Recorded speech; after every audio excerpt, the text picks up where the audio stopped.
Décision qui était très attendue de la part du Conseil constitutionnel. Elle portait notamment sur la loi du plan. Oui, loi censée réintroduire un pesticide interdit depuis plusieurs années en France. Une pétition contre le texte a dépassé les 2 millions de signatures.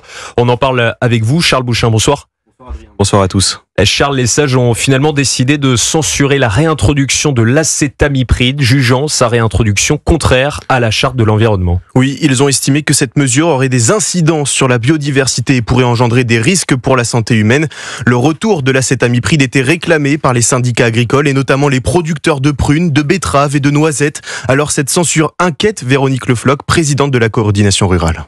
On va se poser des questions sur notre avenir, qu'on soit en bio ou en conventionnel, on ne pourra pas tenir parce que la baisse des rendements sera telle que financièrement, économiquement, ça ne tiendra pas. Donc, c'est la fin de l'agriculture.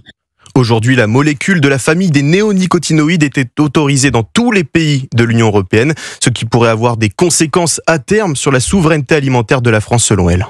C'est peut-être demain aller vers une agriculture qui sera de plus en plus industrielle. On aura plus d'importations, moins de contrôle, plus de problèmes de santé, plus de problèmes d'environnement et on n'aura pas une alimentation moins chère.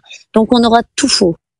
La présidente du syndicat agricole réclame désormais que le gouvernement assume jusqu'au bout en contrôlant et en interdisant l'importation de fruits et légumes traités par ce pesticide dans les autres pays européens. Charles Bouchin pour Europe 1.